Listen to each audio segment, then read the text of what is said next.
Do you hate losing 3% of your music gig revenue to credit card fees?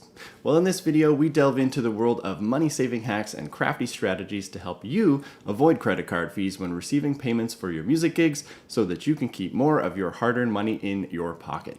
So, let's jump into that. Before we do, welcome to Back on Stage. We help your live music business achieve dramatic productivity growth by streamlining and automating all your admin tasks using one simple tool.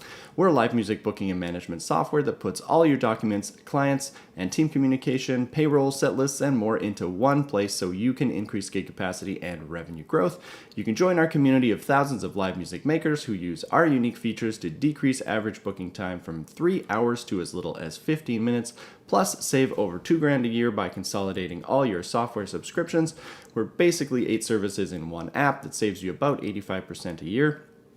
We've got everything from advanced email, shared calendar, and file sharing to everything you need to do with client care, CRM type tools, music group management, contracts, invoices, and automatic payroll all baked into this app. So head over to backonstageapp.com to check us out and start your 30-day free trial today. We'd be happy to see you on the other side and welcome you to our community. So back to today's video. We are chatting about unlocking money-saving hacks, some crafty strategies to avoid paying credit card fees on your music gigs. So I want to start by painting a little scenario here for you. So imagine you go to the grocery store today, you load up your cart, and you get to the checkout, and it's about $300.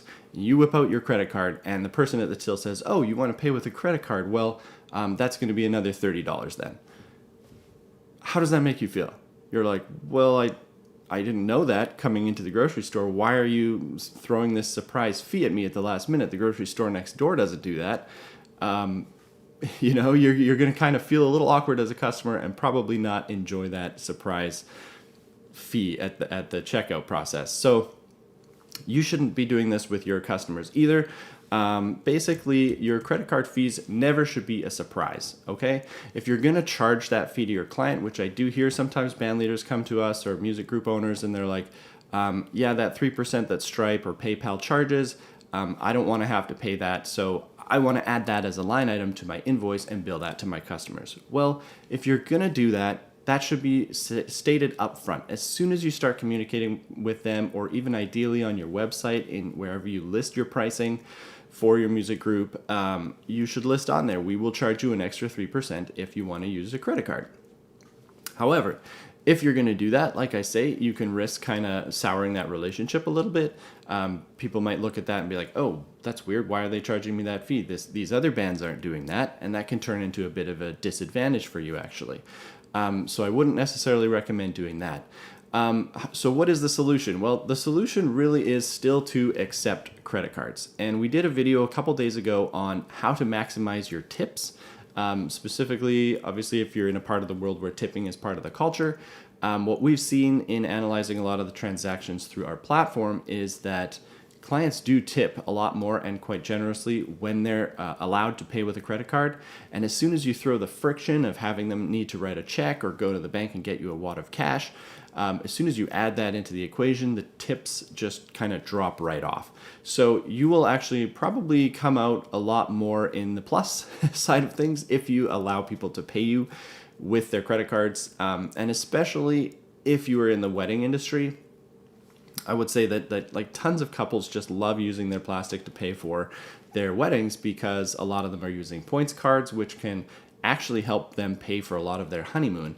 So even if you did charge them a little extra fee, they still want to pay with that credit card because that means a lot to them down the road. So bear that in mind. If you're going to take that away for people, that can add a little bit of friction into your buying process, and it's just not super great. So what can you do instead? Well, I would suggest baking that credit card fee right into your rate. Okay, so for example, if your rate's $1,000 for your, hopefully this is just a solo or a duo performance at someone's wedding, just change it to $1,030 to accommodate that credit card fee, and do this across all of your gigs. People won't even know it's there.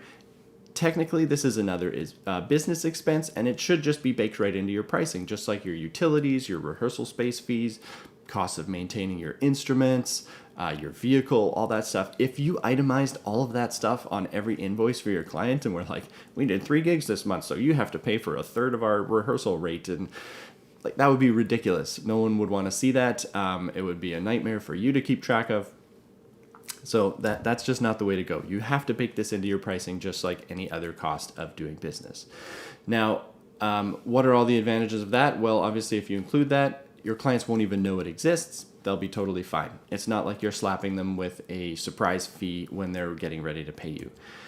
Secondly, it gives you an opportunity to actually offer a discount instead, which obviously makes people way more happy. So let's say, for example, you bake this into all your rates, and someone comes to you and says, oh, can you do any kind of a discount for me? We all get asked that all the time.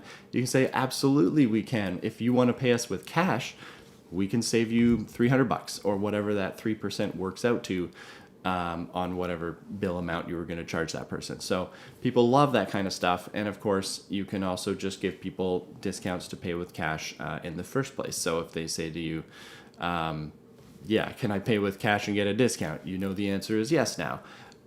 So all that kind of stuff. And if for whatever reason you really want to avoid credit card fees that month or something, you can just tell clients on the side, like, by the way, this is our rate, but if you want to just pay us with cash, I can take this much out of the rate. That's always a better way to do it.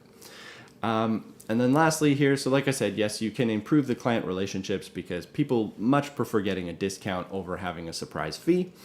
And this can turn into a bit of a competitive advantage for you as well. If you're able to offer that cash discount or whatever when your competitor can't or doesn't, or you don't have credit card fees itemized on your invoice when your competitors do, this turns into an advantage for you. So in summary, obviously, you won't bother your clients if they don't even know the fees are there. So just bake them into the price.